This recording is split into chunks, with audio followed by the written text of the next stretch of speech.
MBSP के साथ बिलाल होरी आपकी खिदमत में हाजिर है। एक ही दिन में सियासत का मौसम बहुत बदल गया है। हवाओं का रुख और उनकी रफ्तार ये बताने के लिए काफ़ी है कि बहुत बड़ी तब्दीली आने को है। ये मैं क्यों कह रहा हूँ?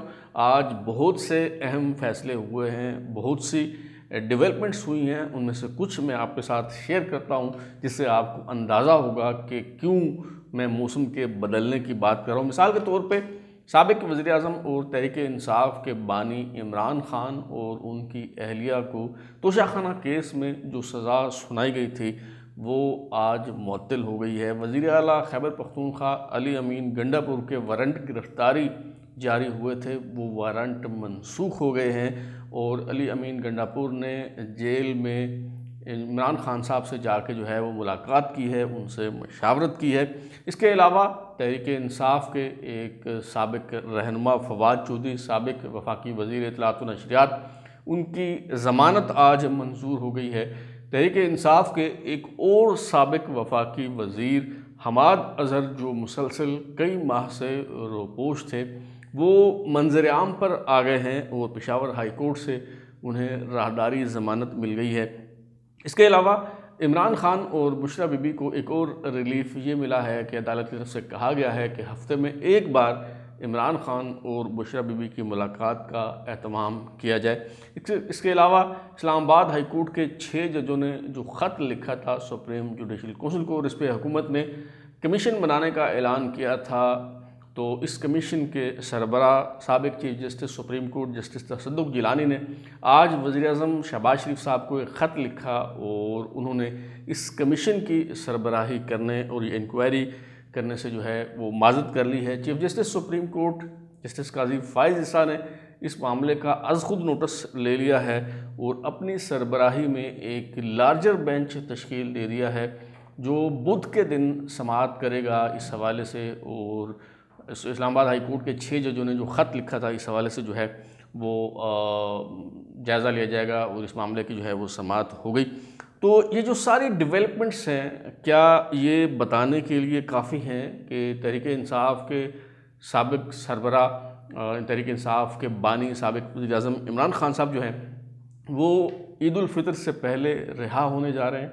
तो आज के शो में हम इसी हवाले से गुफ्तगू करेंगे। सबसे पहले हम ये जानने की कोशिश करते हैं कि इमरान खान साहब के ख़िलाफ़ कौन कौन से मुकदमात हैं, किन मुकदमात में इमरान खान साहब को सज़ा हो चुकी है, कौन सी सज़ाएँ मुअत्तल हो चुकी हैं और कौन सी सज़ाएँ ऐसी हैं जो अभी मुअत्तल होना बाकी हैं, और अगर ये सज़ाएँ मुअत्तल हो जाती हैं तो फिर इमरान खान साहब जो है वो कब और कैसे रिहा हो सकते हैं। तो सबसे पहले तो ये तफसील इसका इख्तिसार के साथ जो है वो मैं आपके सामने रखना चाहूँगा। 5 अगस्त 2023 को इमरान खान साहब को सबसे पहली सज़ा सुनाई गई थी, जिसके बाद वो गिरफ़्तार हुए और अभी तक पाबंद सलासल हैं। 5 अगस्त 2023 को तोशाखाना फौजदारी केस में इस्लामाबाद के एडिशनल डिस्ट्रिक्ट एंड सेशन जज हुमायूं दिलावर ने इमरान खान साहब को 3 साल कैद की सज़ा सुनाई थी और इससे पहले कई बार एक बार फ़र्द जुर्म आयद हुई और इस पे इस्लामाबाद हाई कोर्ट ने जो है वो ये कार्रवाई नल एंड वाइड करार दे दी और कहा कि दोबारा इस मामले को जो है वो सुना जाए। आखिरकार जो एडिशनल डिस्ट्रिक्ट एंड सेशन जज हैं उन्होंने ट्रायल मुकम्मल करने के बाद 3 साल कैद की सज़ा सुना दी गई थी और तहरीक इंसाफ के सरबरा साबिक वज़ीर आज़म को लाहौर बनी गाला उनकी रिहाइश गाह से गिरफ़्तार करके अटक जेल ले जाया गया था और वहाँ उन्हें कैद कर दिया गया था। उसके बाद वो अडियाला जेल मुंतकिल हुए और दीगर मुकदमात का ट्रायल जो है वो उनका किया गया और सज़ाएँ सुनाई गई। तो किस किस मुकदमे में सज़ा हो चुकी है वो मैं आपको तफसील बताता हूँ। बहरहाल, लेकिन उससे पहले मैं आपको ये बता दूँ कि 5 अगस्त 2023 से लेके आज तक इमरान खान साहब को जेल में तकरीबन 8 माह मुकम्मल हो चुके हैं। 8 माह से इमरान खान साहब जो हैं वो कैद हैं। अच्छा, ये जो सज़ा सुनाई थी तोशाखाना फौजदारी केस में 3 साल कैद की सज़ा, ये इस्लामाबाद हाई कोर्ट ने मुअत्तल कर दी है और इसका अभी तक का जो स्टेटस है वो यही है कि ये सज़ा मुअत्तल है। अच्छा, तोशाखाना नैब केस जो है वो चला और एहतसाब अदालत में इमरान खान साहब के ख़िलाफ़ रेफरेंस दायर हुआ, उस रेफरेंस की समाअत हुई, ट्रायल मुकम्मल हुआ और अल्टीमेटली 31 जनवरी 2024 को इमरान खान साहब और उनकी अहलिया बुशरा बीबी को 14 साल कैद की सज़ा सुनाई गई। ये जो मुकदमा है इसमें जो सज़ा सुनाई थी इसके ख़िलाफ़ भी इस्लामाबाद हाई कोर्ट में अपील दायर की गई और आज इस्लामाबाद हाई कोर्ट ने बहुत बड़ा रिलीफ दिया इमरान खान साहब को और ये जो सज़ा है ये मुअत्तल कर दी। इमरान खान और बुशरा बीबी की 14 साल कैद की जो सज़ा सुनाई गई थी। दिलचस्प बात यह है कि आज जब समाअत हुई तो ये नैब के जो वकील हैं अमजद परवेज़, उन्होंने कहा कि सज़ा की मुअत्तली की हद तक जो मौक़िफ़ है वो दुरुस्त है और हम उसकी मुखालफत नहीं करेंगे और इसके ख़िलाफ़ दलाइल नहीं देंगे। और जब नैब ने मुखालफत नहीं की इसकी, तो ज़ाहिर है कि इस्लामाबाद हाई कोर्ट ने उसी वक्त ये जो सज़ाएँ हैं ये मुअत्तल कर दी हैं और इससे आप ये बआसानी समझ सकते हैं कि ये किसी कानूनी पेशरफ्त के नतीजे में सज़ाएँ मुअत्तल नहीं हुई, बल्कि नैब ने इसके ख़िलाफ़ केस लड़ा ही नहीं है, प्लीड ही नहीं किया। और क्यों नहीं किया वो आप इस बात को जो है बहुत अच्छी तरह से समझ सकते हैं। जिस तरह से ज़ाहिर है ये मुकदमात बनाए जाते हैं उसी तरह से मुकदमात मिटाए जाते हैं, जिस तरह से सज़ाएँ होती हैं उसी तरह से जो है वो सज़ाएँ मुअत्तल होती हैं। बहरहाल मैं आपको बता रहा था कि कौन कौन से मुकदमात हैं इमरान खान साहब के ख़िलाफ़। तो तोशाखाना फ़ौजदारी केस और तोशाखाना नैब केस दोनों में जो सज़ा सुनाई गई थी, एक केस में 3 साल कैद, दूसरे में 14 साल कैद, इमरान खान और बुशरा बीबी को ये दोनों सज़ाएँ अब मुअत्तल हो चुकी हैं। तो फिर इमरान खान साहब बाहर क्यों नहीं आ रहे? इसलिए बाहर नहीं आ रहे कि अभी 2 मुकदमात में उन्हें मज़ीद ऐसे हैं जिनमें उन्हें सज़ाएँ हो चुकी हैं और वो सज़ाएँ अभी तक मुअत्तल नहीं हुई और इन फैसलों के ख़िलाफ़ इस्लामाबाद हाई कोर्ट में अपीलें ज़ेर इल्तवा हैं। 30 जनवरी 2024 को इमरान खान और शाह महमूद कुरैशी दोनों को साइफ़र केस में 10-10 साल कैद की सज़ा सुनाई गई थी। इस फैसले के ख़िलाफ़ अपील इस्लामाबाद हाई कोर्ट में ज़ेर इल्तवा है और ये सज़ाएँ अभी तक मुअत्तल नहीं हुई। एक और मुकदमा भी है, एक और सज़ा भी है जो अभी तक मुअत्तल नहीं हुई, जो इमरान खान साहब की रिहाई की राह में रुकावट है।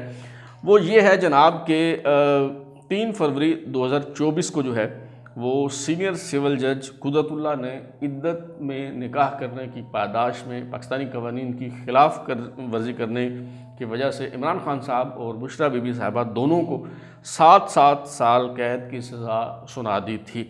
तो ये मामला भी अभी इस्लामाबाद हाई कोर्ट में ज़ेर इल्तवा है और ये सज़ाएँ भी अभी तक मुअत्तल नहीं हुई। इसके अलावा अल-कादर ट्रस्ट करप्शन केस है इमरान खान साहब और बुशरा बीबी के ख़िलाफ़, इसमें अभी तक ट्रायल मुकम्मल नहीं हुआ और सज़ा नहीं सुनाई गई, तो इसका फ़ैसला होना अभी तक बाकी है। इसके अलावा इमरान खान साहब पर 9 मई के जो वाक़ियात थे उस हवाले से भी मुकदमात बनाए गए हैं, उस हवाले से भी इमरान खान साहब की गिरफ़्तारी डाली गई है, उस हवाले से भी ट्रायल उनका हो रहा है, लेकिन अभी तक इमरान खान साहब को उसमें सज़ा नहीं हुई। तो कानूनी पोजीशन जो है वो ये है कि बुशरा बीबी साहिबा को 2 सज़ाएँ सुनाई गई हैं। एक तोशाखाना नैब केस, वो सज़ा उनकी मुअत्तल हो चुकी है। दूसरी 7 साल कैद की सज़ा है जो कि इद्दत में निकाह केस में सुनाई गई है। तो ये अगर मुअत्तल हो जाती है तो बुशरा बीबी साहिबा जो हैं वो बाहर आ जाएंगी, वो रिहा हो जाएंगी। इमरान खान साहब की अगर हम बात करें तो इमरान खान साहब की 2 सज़ाएँ मुअत्तल होना बाकी हैं। एक तो इद्दत में निकाह केस जो है उसमें 7 साल कैद की सज़ा है, अगर ये सज़ा मुअत्तल हो जाती है, और साइफ़र केस में जो 10 साल कैद की सज़ा सुनाई गई है अगर वो मुअत्तल हो जाती है, ये दोनों सज़ाएँ मुअत्तल हो जाती हैं। और फिर 9 मई के हवाले से या अल-कादर ट्रस्ट केस के हवाले से भी अगर उनकी गिरफ़्तारी डाली गई है और इन मुकदमात में इमरान खान साहब को ज़मानत मिल जाती है तो उसके बाद इमरान खान साहब जो हैं वो बाहर आ सकते हैं, वो रिहा हो सकते हैं। तो क्या इसका मतलब ये लिया जाए कि ईद उल फितर से पहले इमरान खान साहब को आज़ाद कर दिया जाएगा, जो अब तक जो है वो कैद थे, पाबंद सलासल थे? तो जिस तेज़ रफ्तारी के साथ इमरान खान साहब को रिलीफ मिल रहा है और हवाओं का जो रुख है, हवाओं की जो रफ्तार है, वो ये बताने के लिए काफ़ी है। बज़ाहिर यही लगता है कि इमरान खान साहब ईद से पहले भी रिहा हो सकते हैं और बिलफ़र्ज़ महाल अगर कुछ ताख़ीर होती है इस मामले में तो ऐसा नहीं है कि इमरान खान साहब अब लंबे अरसे के लिए कैद रहें। ईद पे अगर वो रिहा नहीं होते तो ईद के फौरी बाद अब बहरहाल इमरान खान साहब की जो रिहाई है वो कोई ज़्यादा दूर मुझे नज़र नहीं आ रही, जिस तरह की जो पेशरफ्त है वो हो रही है अगर उसको पेश नज़र रखा जाए। दूसरा जो अहम मामला है वो जैसे मैंने शुरू में बताया कि पेशावर हाई कोर्ट से धड़ाधड़ जो है वो रिलीफ मिल रहा है। और साबिक वफाकी वज़ीर हमाद अज़हर जो हैं, जो कई माह से रपोश थे, आज वो अचानक पेशावर हाई कोर्ट में नमूदार हुए और वहाँ उन्होंने राहदारी ज़मानत के लिए रजू किया। और आप अंदाज़ा कीजिए कि 51 मुकदमात में बैक वक्त हमाद अज़हर साहब को पेशावर हाई कोर्ट से राहदारी ज़मानत जो है वो दे दी गई है। ज़मानत मिलनी चाहिए, बुनियादी हक है, इसमें कोई हर्ज नहीं है, लेकिन इस तरह का इंसाफ जब किसी और को मिलता है तो उस पर तो बहुत बात की जाती है।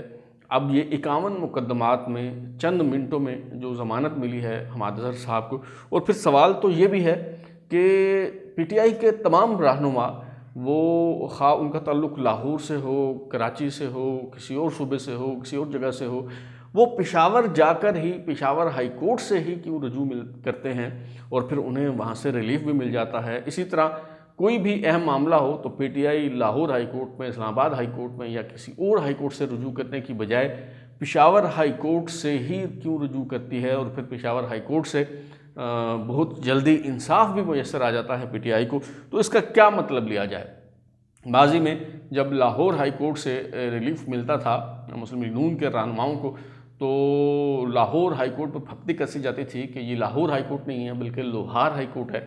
तो रहनुमाई फरमाइए कि अब पेशावर हाई कोर्ट को क्या कहा जाना चाहिए। इस हवाले से उम्मीद है कि आप ज़रूर इस हवाले से रहनुमाई फरमाएंगे।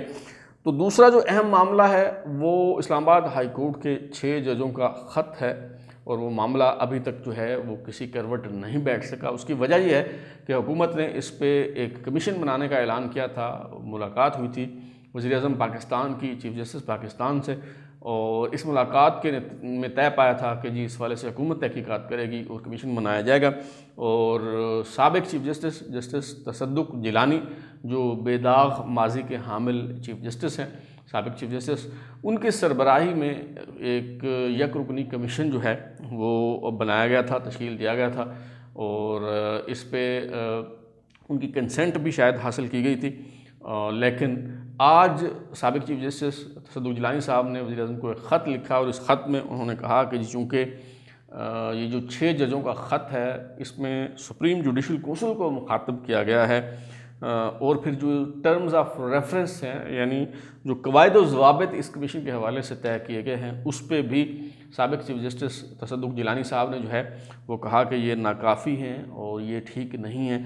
तो लिहाजा उन्होंने कहा कि मेरा इस कमीशन की सरबराही करना और ये इंक्वायरी करना जो है वो मुनासिब नहीं होगा। फिर उन्होंने कहा कि इस ख़त में चूँकि इस्लामाबाद हाई कोर्ट के जजों ने सुप्रीम जुडिशल काउंसिल को मुखातब करते हुए इदारा जाती मशावरत की बात की है और गाइडेंस यानी रहनुमाई तलब की गई है, तो लिहाजा बेहतर ये होगा कि चीफ़ जस्टिस साहब जो हैं वो इस मामले को ख़ुद ही सुलझाएं और इस मामले को चीफ़ जस्टिस सुप्रीम कोर्ट जो हैं वो देखें। तो ये ख़त अगरचे मीडिया पे बाद में शाम को मंजर आम पर आया, लेकिन आज सुबह से ही ये फ़ैसला जो है ये वज़ीर-ए-आज़म और चीफ़ जस्टिस दोनों को कन्वे किया जा चुका था। तो लिहाजा chief justice supreme court justice Qazi Faez Isa ने इस पर अपनी सरबराही में एक लार्जर बेंच तश्कील दे दिया है। इस पर आज खुद नोटिस लिया गया है और अब इस मामले पे बुध को जो है वो समाअत होनी है। तो चलें, ये ज़्यादा बेहतर हो गया। कुछ जो सियासी जमातें हैं उनकी तरफ से ये एतराज़ किया जा रहा था और वो रिटायर्ड जज की सरबराही में कमीशन के हवाले से वो मुतमईन दिखाई नहीं दे रहे थे। तो अब chief justice supreme court justice Qazi Faez Isa ने नोटिस ले लिया है, बेंच तश्कील दे दिया है। बेहतर होगा कि इस मुकदमे की जो को बराह रास्त इसकी समाअत को बराह रास्त नशर करने के अहकामात भी जारी कर दिए जाएँ ताकि किसी किस्म का कोई शक व शुबा नहीं रहना चाहिए, क्योंकि ये बहुत हसास मामला है, बहुत अहम मामला है। अगर तो वाकई जो इस ख़त में के जो मंदरजात हैं वो दुरुस्त हैं और इस पर किसी किस्म की कुछ सियासत नहीं की जा रही, तो ये दूध का दूध और पानी का पानी ज़रूर होना चाहिए। और अगर ये ख़त जो है वो किसी सियासी मकसद के तहत लिखा गया है और इसमें कोई अच्छी मदाखलत और बुरी मदाखलत का तसव्वुर जज साहबान में पाया जाता है कि जो मदाखलत इससे पहले हो रही थी वो उनके ख्याल के मुताबिक दुरुस्त थी और अब जो मुदाखलत हो रही है वो दुरुस्त नहीं है, या फिर ये जो सीनियर मोस्ट जज हैं इस्लामाबाद हाई कोर्ट के जस्टिस मोहसिन अख्तर कियानी, या उनकी तरफ से इस मामले को बतौर ढाल इस्तेमाल किया जा रहा है अपने हक़ में, और उनके ख़िलाफ़ जो रेफरेंस ज़ेर इल्तवा सुप्रीम जुडिशल काउंसिल में वो उसको रुकवाने के लिए और चीफ जस्टिस बनने के लिए सब कुछ कर रहे हैं, तो तब भी ये सारी जो मालूमात हैं, सारे हक़ाइक़ जो हैं वो कौम के सामने आने चाहिए। अब तक के लिए इतना ही। बिलाल हुरी को इजाज़त दीजिए, फिर मुलाकात होगी। अगर आपको हमारा शो पसंद आया तो इसे लाइक करें, कमेंट करें, शेयर करें, और हमारा चैनल सब्सक्राइब करने के बाद बेल आइकन घंटी जरूर दबाएं ताकि आपको नई वीडियोज़ के नोटिफिकेशन मिलते रहें। बहुत शुक्रिया।